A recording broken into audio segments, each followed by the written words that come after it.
So the Clippers have no bench. During this wildly entertaining game we just watched between the Clippers and the Nets, it was really evident to me that even with Patrick Beverley out of the lineup for tonight for Los Angeles, that they really only have 5 to 6 players that you're going to trust in a playoff series. Reggie Jackson continues to be horrible and has been horrible for the last 5 years. Lou Williams is 34, going to be 35 this year, and looks like he's pretty over the hill. And for a guy who is 6'1" on a good day and really skinny, he's one of those players that once his quickness goes, he's not going to be very useful for an NBA team. And that might just be what we're witnessing right now. His first step does not look as explosive as it has in the past. He can't beat guys to the basket like he used to. And then the finishing too. He just can't finish around guys this year. Now I like Lou Will, and I think he's been fun to watch for a long time, even though he's not good in the playoffs. So I hope he figures it out. But it's not looking good for him. So this Clippers team is really down to Kawhi, PG, Batum, who has magically resurrected his career this year, so we'll give him credit, Ibaka, Morris, and we'll throw Beverly in there. There's 6 guys that I trust. Oh, and Zubac.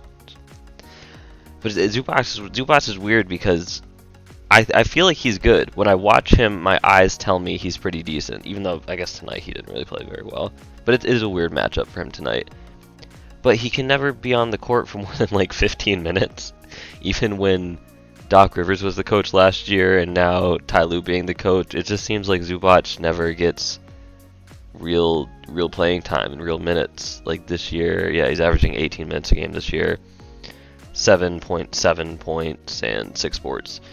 But so I don't even know.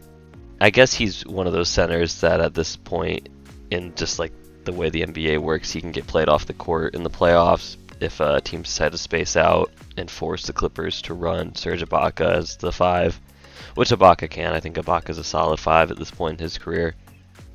So as I'm saying all this and I'm coming to the conclusion about the game we just watched, it seems like they're a piece away.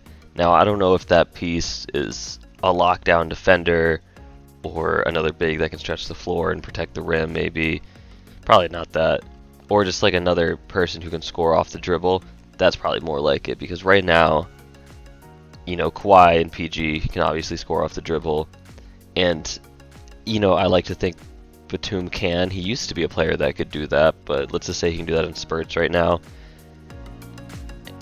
We can't trust Reggie Jackson. He's not good. I know, like, he can score off the dribble, but if you're asking him to do that, you're probably not a good team.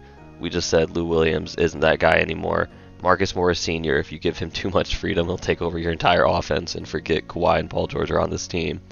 So they need another guy who can attack a closeout, run a pick and roll if the shot clock is running down, and somebody who can just like not panic when it comes to the end of the shot clock. And I feel like that's more important for this Clippers team, the way they run their offense, than compared to other teams, because it's a lot of heavy Kawhi pick and roll and ISOs. Paul George will run like his floppy sets and his off-ball shit, but he's the same thing. I mean, he'll have the ball in his hands a lot of times, and just the style of player Kawhi is, not saying it's bad, I actually, like a lot of the greatest players of all time have the style of play. It's methodical. It's about getting to a spot on the court and dominating a spot on the court. But the result of that is teams can bring late double teams, and then the ball has to be forced to a teammate, and that teammate's going to have to create with like 4 seconds left on the clock.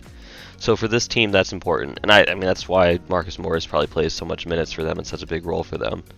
I think a player that they need to be watching closely will be Derrick Rose, and just to wait and see if he gets bought out or maybe he's available to trade. The thing with the Clippers in trading, though, is they really don't have a lot of assets. They can't trade a draft pick until 2028, I believe, off the top of my head. The guys on their team right now, there's not really like a young guy that teams would really want. Luke Kennard, I forgot about Luke Kennard. That contract is so far looking like a disaster. It's super early, and you know he did show promise in Detroit, but he was a no-show tonight. He's been a no-show for the last, for like the last 8 or 9 games. He just doesn't seem to feel comfortable in this offense yet. And he's a guy that, since they did give him that contract, they definitely have to invest more time into him and wait until at least the All-Star break to make a decision like that. But if All-Star break comes around and he's still performing the way he is right now, then that Derrick Rose move has to happen if the Clippers are going to stay in contention with the Lakers and the Nets. Yeah, I don't think Luke Kennard will be going back to Detroit, though, in that deal. So they're going to have to try to get creative if Derrick Rose doesn't get bought out. But he probably will, just with the situation they have going in Detroit, and I don't think his contract is very big. So fingers crossed we see Derrick Rose on a contending team. And shout out to Kyrie, he was entertaining as all hell tonight.